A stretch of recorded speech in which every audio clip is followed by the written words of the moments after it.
செபிப்போமா. அனைவரும் கரம் குவித்து கண்களை மூடி ஜெபிக்கிறோம். அன்பான தந்தையே, எங்களை ஆசீர்வதியும். உண்மை வாழ்த்துகிறோம், போற்றுகிறோம், ஆராதிக்கிறோம். ஆண்டவரே, இதோ நாங்கள் இந்த தவக்கால பாத யாத்திரையை தொடங்க இருக்கிறோம். இங்கு தொடங்கி அந்தோணியார் வழியாக அருளை பெற்றுக்கொண்டு மனமாற்றத்தை பெற்றுக்கொண்டு இரக்கமும் நாங்கள் தாழ்ச்சி உள்ளவர்களாய் மாறுவதற்காக இந்த நடைபயணத்தில் கலந்து கொள்கிறோம். இந்த பயணத்தில் கலந்து கொள்கிற அனைவரையும் ஆசீர்வதியும். உம்முடைய அருளாலை நிரப்பும். அவர்கள் பாவங்களை மன்னியும். அவர்கள் கேட்கிற அனைத்து வேண்டுதல்களும் நீர் உமது கரத்தினாலே அந்தோணியார் வழியாக நிறைவேற்றுவீராக.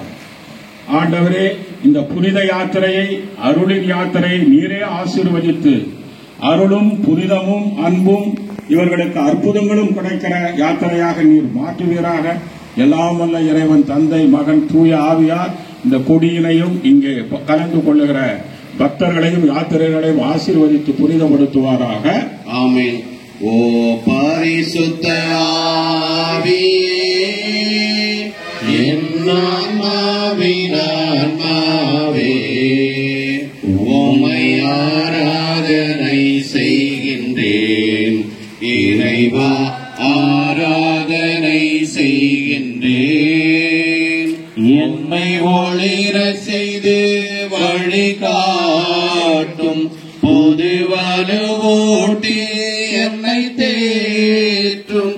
என் கடமை என்னவென்று காட்டும். அதை கருத்தாய் புரிந்திட தூண்டும். என்ன நேர்ந்தாலும் நன்றி ஸ்துதி கோரி பணிவேன் என் நிறைவா. உங்கள் திருவுளப்படி என்னை நடத்தும். ஓ பரிசுத்த ஆவியே, என் ஆன்மாவின் ஆன்மாவே.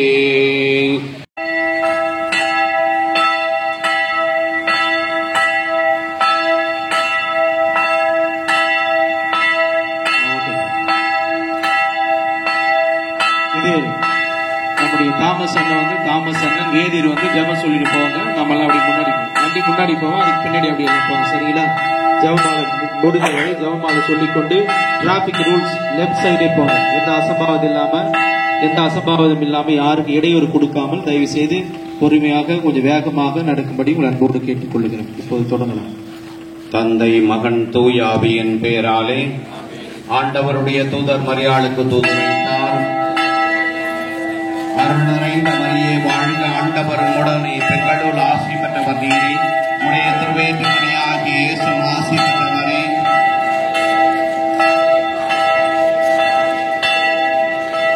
இதோ ஆண்டவருடைய அடிமை. அருள் நிறைந்த மரியே, வாழ்க, ஆண்டவர் உடனே, பெண்களுள் ஆசி பெற்றவர் நீரே. உடைய திருவேற்றுமணியாகிய இயேசு ஆசி பெற்றவரே.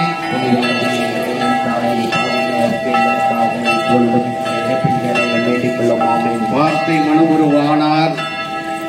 அருள் நிறைந்த மரியே, வாழ்க, ஆண்டவர் உம்முடனே, பெண்களுள் ஆசி பெற்றவர் நீரே. உடைய திருவேற்றங்கனியாகிய இயேசு ஆசி பெற்றவரை. புனித மரியே, இறைவனின் தாயே, பாவிகளாக எங்களுக்காக இப்பொழுதும் எங்கள் இறப்பின் வேலையிலும் வேண்டிக் கொள்ளும். ஆமென். இயேசு கிறிஸ்துவின் வாக்குறுதிகளுக்கு நாங்கள் தகுதி உள்ளவர்கள் ஆகும்படி இறைவனின் தூயர்னை எங்களுக்காக மன்றாடும் ஜெபிப்போமாக. இறைவா, வானதூதரை விட்டபடியே உடைய திருமகன் இயேசு கிறிஸ்து மரியாதை நாங்கள் அறிந்துள்ளோம். அவருடைய பாடுகளினாலும் சிலுவையினாலும் நாங்கள் அவருடைய உயிர்ப்பின் மாட்சியில் பங்கு பெற எங்கள் ஆண்டவராகிய இயேசு கிறிஸ்து வழியாக உம்மை பார்த்து கெஞ்சி மன்றாடுகிறோம். கரங்களை உயர்த்தி பாட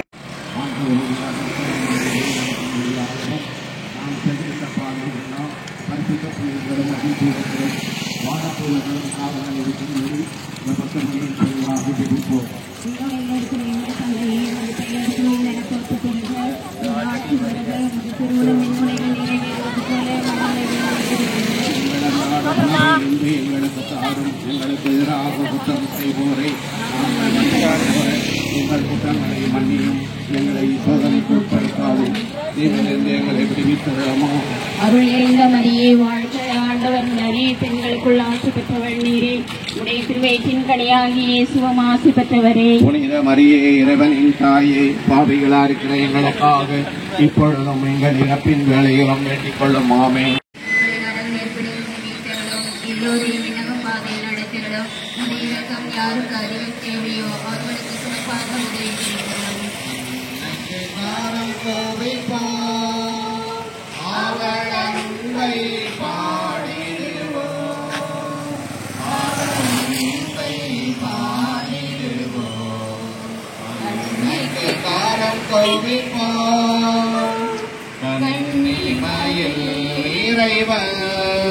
ஒரு கொடுத்தார் அந்த மன்னவனின் அன்பை என திகழ்ந்தார்.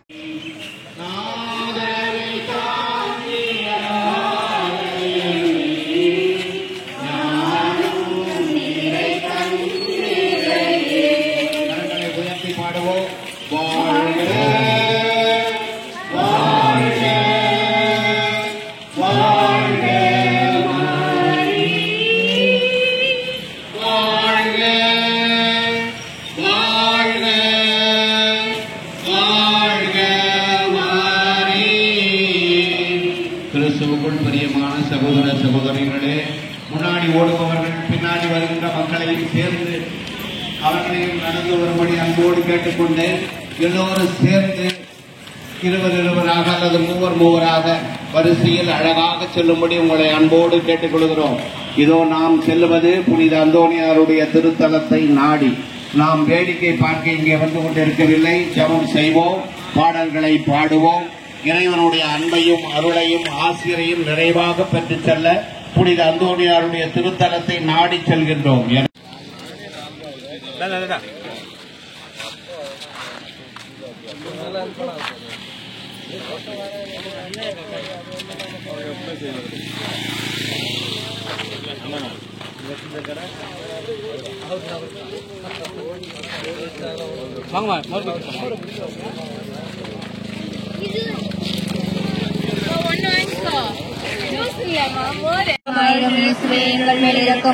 இறந்த நம்பிக்கையால் மக்கள் இறைவன் இரக்கத்தினால் நித்திய சமதலை பெற கடவதாக.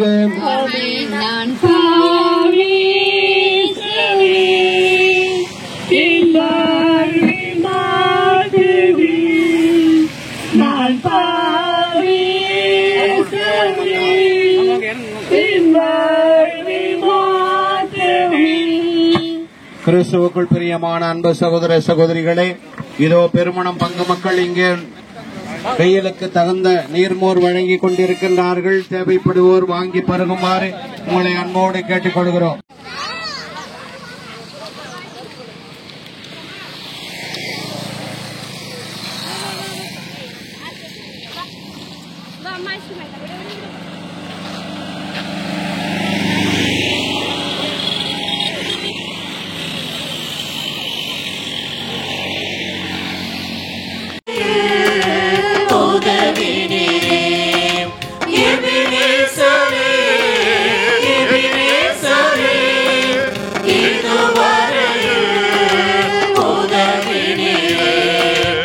இதுவரையில் உதவினீரே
கண்டீரே நன்றி ஐயா. எல்லோரே எல்லோரே என்னை கண்டீரே நன்றி ஐயா. உம்மை என்னை கண்டீரே நன்றி ஐயா. உம்மை ஒரு உள்ளத்தோடு ஆராதிப்பே ஒரு பலத்தோடு அன்பு கூறுவே. ஆராதனை ஆராதனை ஆராதனை ஆராதனை ஆராதனை ஆராதனை ஆராதனை ஆராதனை அன்பு கூறுவே இன்னும் அதிகமாய் ஆராதிப்பே இன்னும் ஆர்வமாய்.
அப்புறம் வீடியோ கிடைக்காது.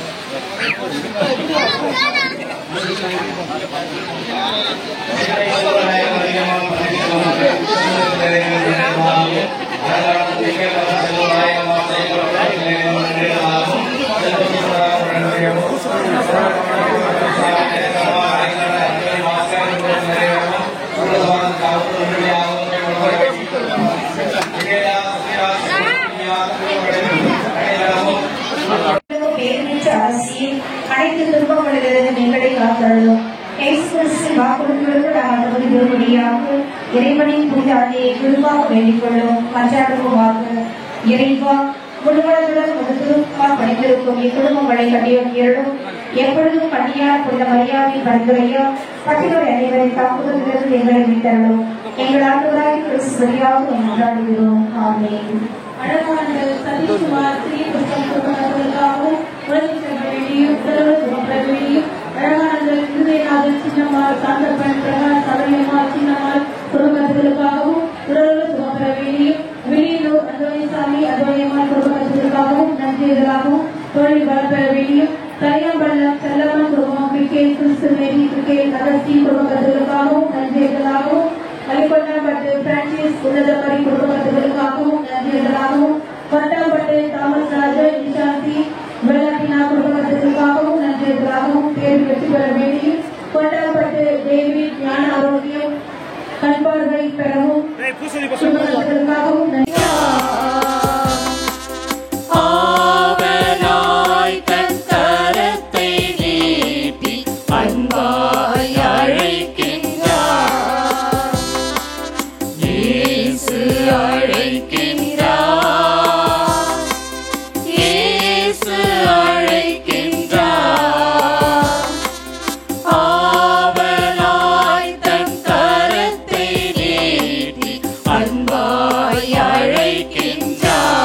உங்கள் அனைவரையும் இந்த நேரத்திலே இந்த திருத்தலத்திலே சந்திப்பதை குறித்து மகிழ்கின்றேன்.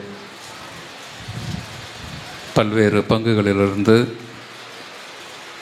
நடைப்பயணம் மேற்கொண்டு இந்த திருத்தலம் நோக்கி பல்வேறு எண்ணங்களோடு வேண்டுதலோடு நீங்கள் வந்திருக்கின்றீர்கள். குடும்பமாக, பங்காக, அன்பியமாக, உறவுகளாக, பகுத்தந்தையர்களோடு, அருட்சகோதரர்களோடு நீங்கள் இங்கு வந்ததை குறித்து நான் மகிழ்கின்றேன். கிறிஸ்துவில் அன்பினரை சகோதர சகோதரிகளே, கடவுள் மீது இருக்கின்ற அன்பினால் நீங்கள் வந்தீர்களோ இல்லையோ, கடவுள் மீது இருக்கின்ற பாசத்தினால் நீங்கள் வந்தீர்களோ இல்லையோ, கடவுள் மீது நம்பிக்கை கொண்டதனால் நீங்கள் வந்தீர்களோ இல்லையோ, ஆனால் ஒன்றை மட்டும் இந்த நேரத்தில் அறுதிட்டு சொல்ல முடியும்.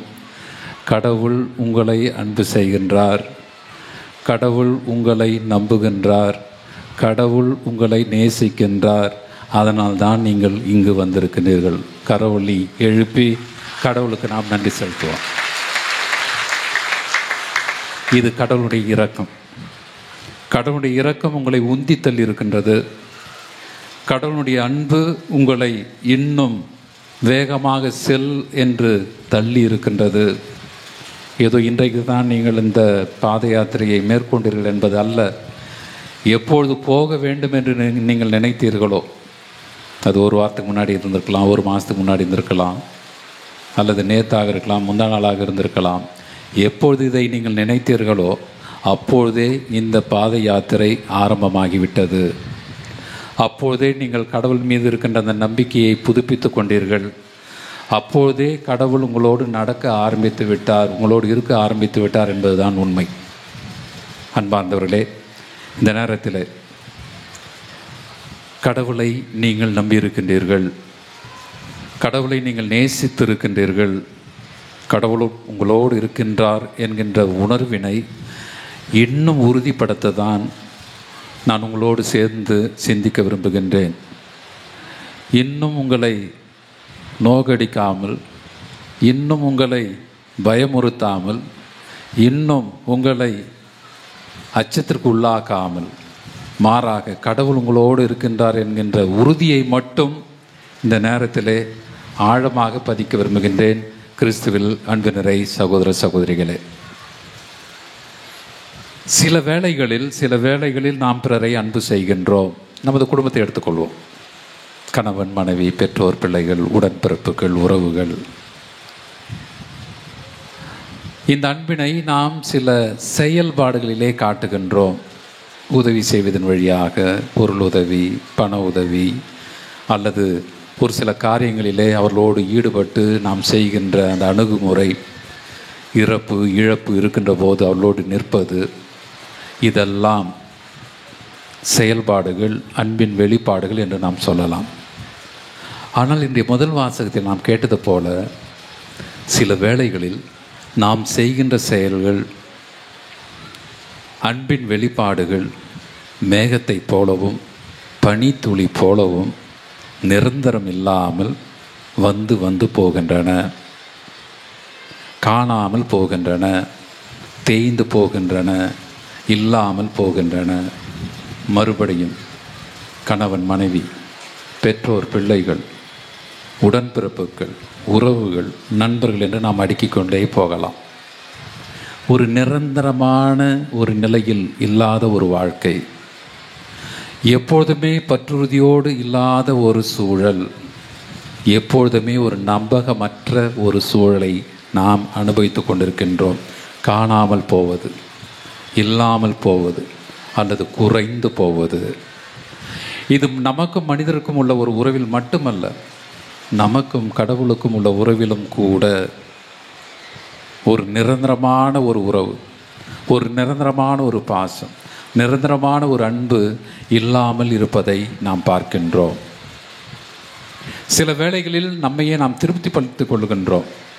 இதையெல்லாம் செய்தால் எனது மனைவியை நான் அன்பு செய்கின்றேன், இதையெல்லாம் நான் செய்தால் எனது கணவனை நான் அன்பு செய்கின்றேன், இதையெல்லாம் நான் செய்தால் என் பெற்றோருக்கு நான் உகந்தவனாக இருக்கின்றேன், இதெல்லாம் செய்தால் எனது பிள்ளைகளுக்கு பிடிக்கும், இதெல்லாம் செய்தால் எனது நண்பர்களுக்கு பிடிக்கும்.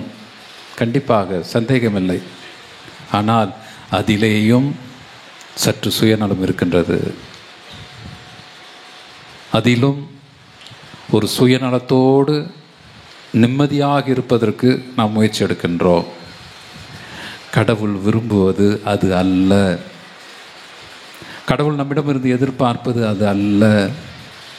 மாறாக ஒரு சாதாரண மனுஷியாக நாம் வாழ வேண்டும் என்று தான் விரும்புகின்றார். அவர் பெரிதாக எதையும் நம்மிடமிருந்து எதிர்பார்க்கவில்லை. கிறிஸ்துவில் அன்பு நிறை சகோதர சகோதரர்கள், இல்லாததை அவர் எதிர்பார்க்கவில்லை. நம்மிடம் இல்லாததை, நம்மால் முடியாததை கடவுள் நம்மிடமிருந்து எதிர்பார்ப்பதில்லை. நான் தொடக்கத்தில் சொன்னது போல கடவுள் என்னை அன்பு செய்கின்றார். கடவுளுடைய இரக்கம் என்னை கவ்வி கொண்டுள்ளது, என்னை நிறைத்துள்ளது. கடவுளுடைய பாசமும் நேசமும் என்னை ஆக்கிரமித்து கொண்டிருக்கின்றன, நம் ஒவ்வொருவரையும். இதை நாம் புரிந்து இதைத்தான் வெளிப்படுத்த வேண்டும் என்று கடவுள் ஆசிக்கின்றார். வேறு ஒன்றுமில்லை. அப்படித்தானே? கடவுள் நம்மிடம் இல்லாததை எதிர்பார்க்கின்றார். கடவுள் நம்மை படைக்கின்ற போது அவருக்கே உரிய அனைத்து பண்புகளையும் நமக்கு கொடுத்திருக்கின்றார். அவருடைய சாயலாக படைக்கப்பட்டிருக்கின்றோம், அவருடைய பாவனையாக படைக்கப்பட்டு என்ன பொருள்? அவருடைய குண நலன்கள் நமக்கு கொடுக்கப்பட்டிருக்கின்றன. அன்பே கடவுள், இரக்கமே கடவுள், மன்னிப்பே கடவுள். இதுக்கு நம்ம என்ன எத்தனை லட்சம் நம்ம இன்வெஸ்ட் பண்ண போகிறோம்? நம்மிடம் இருக்கின்றன. இதைத்தான் கடவுள் நமக்கு கொடுத்திருக்கின்றார். இதை நாம் பிறரோடு பகிர்ந்து கொள்ள வேண்டும் என்று தான் கடவுள் ஆசிக்கின்றார், வேறு ஒன்றுமல்ல. கிறிஸ்துவில் அன்பு நிறை சகோதர சகோதரிகளே, இந்த நேரத்தில் நாம் சற்று ஆழமாக சிந்திப்போம். இன்றைய நற்செய்தியிலே இருவர் ஜெபிக்க வருகின்றார்கள். நேர்மையாளர் யார், நல்லவன் யார் என்ற கேள்விக்கு பதில் சொல்ல கிறிஸ்து இந்த ஓமையை பயன்படுத்துகின்றார். ஒருவனுடைய ஜெபம் தன்னையே மையப்படுத்தியதாக இருக்கின்றது, தன்னை மையப்படுத்தியதாக இருக்கிறது.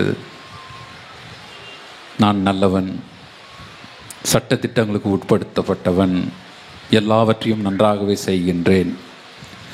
தன்னை அவன் மையப்படுத்தியதால் கடவுளைக்கும் அவன் கட்டளையிடுவதாக இது அமைகின்றது. நீ என்னை நல்லவன் என்று ஏற்றுக்கொள்ள வேண்டும், நான் உகந்தவன் என்று ஏற்றுக்கொள்ள வேண்டும், நான் நீதிமான் என்று ஏற்றுக்கொள்ள வேண்டும். கடவுள் மட்டுமல்ல, இந்த சமுதாயமும் அவனை அந்த நிலையில் நிறுத்த வேண்டும் என்று அவன் விரும்புகின்றான். எப்பொழுது? ஜெபத்திலும் கூட, கடவுளுடைய சன்னிதானத்திலும் கூட. அப்படி என்கின்ற போது அவன் குடும்பத்தில் எப்படி இருந்திருப்பான் பிறரோடு, அவன் சமுதாயத்தில் எப்படி வாழ்ந்திருப்பான் பிறரோடு. ஆனால் இன்னொருவன் தன்னை அல்ல, மாறாக கடவுளை மையப்படுத்துகின்றான். கடவுளை நீதான் எல்லாம் என்று அவன் தன்னையே சரணாகதி அடைகின்றான். அவன் நல்லவன் என்பதனால் அல்ல, தான் உயர்ந்தவன் என்பதனால் அல்ல, தான் செய்வதெல்லாம் சரி என்று நிரூபிக்க அல்ல, மாறாக நான் ஒரு பாவி, எனது நிலை இதுதான் என்கின்ற அறிக்கையை அவன் கடவுளிடம் ஒப்புவிக்கின்றான். இதுதான் நான். உமது இரக்கம் இல்லாமல் வாழ்ந்து கொண்டிருக்கின்றேன். காரணம், அவன் வரி தண்டுபவன். ரோமையர்களுக்கு கொடுக்க வேண்டிய வரியை வசூலித்து கொடுக்க வேண்டும். சட்டத்தின்படி அவன் எவ்வளவு பெற வேண்டுமோ அதை பெற்று அரசிடம் கொடுக்க வேண்டும்.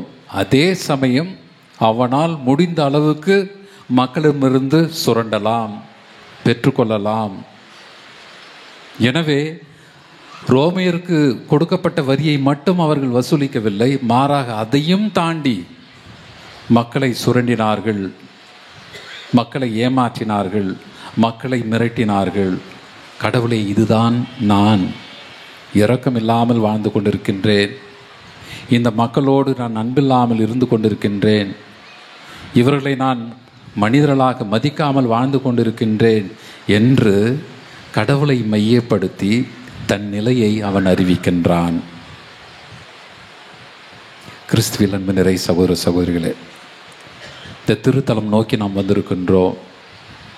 கண்டிப்பாக நீங்கள் உங்களை பார்க்கின்ற போது என் மனதில் ஒரு பரிசேயனாக நீங்கள் தென்படவில்லை. கண்டிப்பாக இல்லவே இல்லை. நீங்கள் எல்லோரும் கடவுளை மையப்படுத்தியவர்கள் என்கின்ற ஒரு உள் மனது எனக்கு சொல்லுகின்றது. நீங்கள் கடவுளை நம்புகின்றவர்கள், கடவுளுடைய அன்பை சுவைக்க இன்னும் அதிகமாக ஆசை கொண்டவர்கள், இன்னும் கடவுள் என்னோடு வாழ வேண்டும், எனது குடும்பத்தோடு இருக்க வேண்டும் என்று வேண்டி விரும்பி இங்கு வந்திருக்கின்றீர்கள் என்கின்ற உணர்வினை நான் பெறுகின்றேன். கடவுளுக்கு நன்றி செலுத்துகின்றேன் உங்கள் ஒவ்வொருவருக்காக. இன்னும் அதிகப்படுத்தப்பட வேண்டும், இன்னும் நான் அன்பு செய்ய வேண்டும், இன்னும் பிறரை நான் இரக்கத்தோடு காண வேண்டும். இதுதான் நம்முள் வைத்திருக்கின்ற சவால்.